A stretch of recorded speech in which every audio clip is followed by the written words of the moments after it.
जय हिंद दोस्तों, आप सबों के बीच आज हम लेकर आए हैं क्लास 9th जेक बोर्ड का second term examination subject science का ऑब्जेक्टिव के आंसर की, जो कि आपकी परीक्षा की दृष्टि से एनुअल परीक्षा की दृष्टि से बहुत ही उपयोगी साबित होंगे। तब तो चलिए आप लोग मिलाइए। देखिए, पहला क्वेश्चन करें कि इकाई समय में वस्तु के द्वारा तय की दूरी कहलाती है। ऑप्शन इसमें 4 है। चाल है, वेग है, विस्थापन है, त्वरण है। तो इकाई समय में वस्तु के द्वारा तय की दूरी को चाल कहा जाता है। क्वेश्चन नंबर 2 है कि 36 किलोमीटर प्रति घंटा का वेग मीटर प्रति सेकंड में तुल्य है। इसको क्या है, मीटर प्रति सेकंड में चेंज करने के लिए 5/18 से जब हम गुना करेंगे तो 18 दूनी 36 कट जाएगा ना, 5 दूनी 10 मीटर प्रति सेकंड आएगा। इसका 10 आंसर आएगा सही।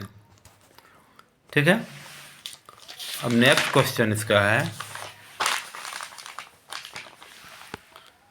नेक्स्ट क्वेश्चन कह रहा है कि प्रत्येक क्रिया के समान एवं विपरीत प्रतिक्रिया होती है। गति का कौन सा नियम है? तो गति का तीसरा नियम होता है। गति का तीसरा नियम। आप 30 न्यूटन कोई बल 5 किलोग्राम की वस्तु पर 2 सेकंड के लिए कार्य करे तो वस्तु का त्वरण बराबर होता है बल बटे द्रव्यमान, यानी कि 30 को 5 से भाग दें तो 6 मीटर प्रति सेकंड स्क्वायर। सार्वत्रिक गुरुत्वीय नियतांक जी का ऐसा मात्रा होता है न्यूटन मीटर स्क्वायर प्रति किलोग्राम, लेकिन सी नंबर इसका आएगा। चंद्रमा की सतह पर किस वस्तु के भार पृथ्वी के सतह पर उसके भार का चंद्रमा की सतह पर किसी वस्तु के भार का क्या होता है? 1/6 गुना होता है। जी का मान अधिकतम कहाँ होता है? तो ध्रुवों पर, विषुवत रेखा पर अधिकतम होता है, प्रत्येक जगह पर समान होता है, पृथ्वी के केंद्र पर अधिकतम होता है।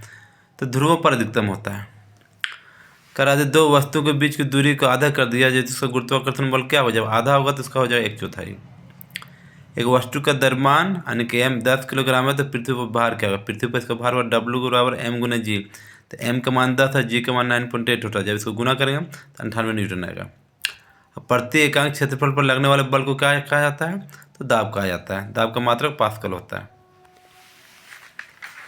नेक्स्ट क्वेश्चन इसका आपका है कि यदि किसी पिंड पर विस्थापन शून्य है तो बल द्वारा उस पिंड पर किया गया कार्य W बराबर F × S। तो इसका विस्थापन S शून्य है, जब गुना करें तो शून्य, इसका 0 जूल आएगा, 0 होगा, 0 जूल आएगा। सभी जैव प्रक्रम के लिए सभी सजीव ऊर्जा कहाँ से प्राप्त करते हैं?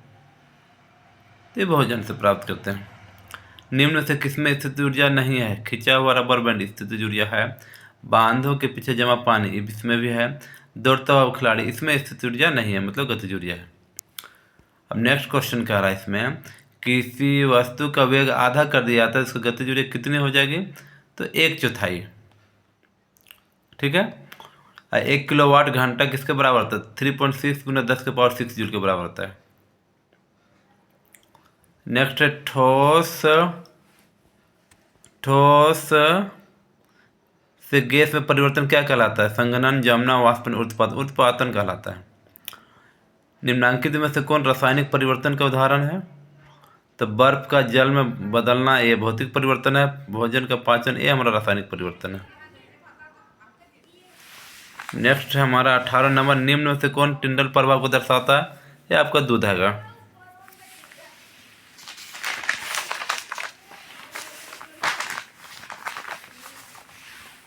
नेक्स्ट क्वेश्चन है आपका, बोरॉन क्या है? धातु, अधातु, उपधातु? तो ये आपका उपधातु है। उपधातु मतलब धातु धातु दोनों मिला हुआ। सभी द्रव्यों की रचनात्मक इकाई को क्या कहता है? परमाणु कहा जाता है। जल के एक अणु में हाइड्रोजन और ऑक्सीजन का भार का अनुपात क्या होता है? तो 1:8 होता है। सोडियम ऑक्साइड का सूत्र होगा Na2O। 22 ग्राम CO2 में कितने मोल होंगे? मोलों की संख्या बराबर होता है दिया गया द्रव्यमान बटे मोलर द्रव्यमान। तो दिया गया द्रव्यमान इसका 22 ग्राम है और CO2 का मोलर द्रव्यमान निकलेगा, यानी कि आणविक द्रव्यमान। C का मान 12 होता है, प्लस O का 16 होता है, 16 × 2 32 और 12 44 हो जाएगा।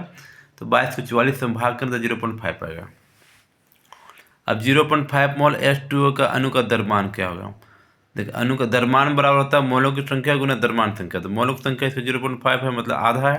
और H माने द्रव्यमान इसका H का 1 होता है, गुना 2 के 2 प्लस O ऑक्सीजन का 16 होता है। 16 2 18 होगा, यानी कि गुना जब करेंगे द्रव्यमान बराबर मोलों की संख्या गुना मोलर द्रव्यमान, तो 18 × 5 = 90, यानी कि 9 ग्राम आएगा। आवगाड्रो संख्या का मान क्या होता है?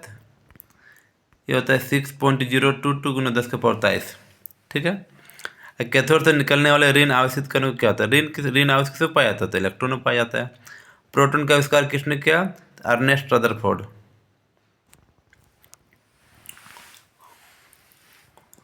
नेक्स्ट है हाइड्रोजन परमाणु कौन सा कण नहीं होता है? तो हाइड्रोजन में न्यूट्रॉन नहीं पाया जाता है।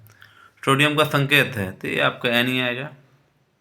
बहुपरमाणु आयन का उदाहरण है, इसी नंबर आएगा NH4+। अर्धसूत्री विभाजन गुणसूत्रों की संख्या कितनी होती है? अर्धसूत्री मतलब आधा। निम्न में से कौन जंतु उत्तक नहीं है? तो पेरेनकाइमा, कोलोनकाइमा, एस्क्लेनकाइमा, यह हमारा पादक उत्तक है। अरेखित पेशी कैसी होता है? अच्छिक, अनिच्छिक या अनिच्छिक होता है। दो अस्थियों को जोड़ने वाला उत्तक क्या कहलाता है? तो लिगामेंट। कौन सा उत्तक जल और खनिज का वहन करता है? जल और खनिज लवण, जाइलम उत्तक। भोजन का फ्लोएम उत्तक करता है। अब नेक्स्ट है, दो तंत्रिका कोशिकाओं के मध्य खाली स्थान को क्या कहा जाता है? सिनेप्स कहा जाता है। एक सूक्ष्म पोषक तत्व है जस्ता, नाइट्रोजन, फास्फोरस, पोटेशियम, इसमें जस्ता आएगा। निम्न से कौन खरीफ फसल है? तो धान।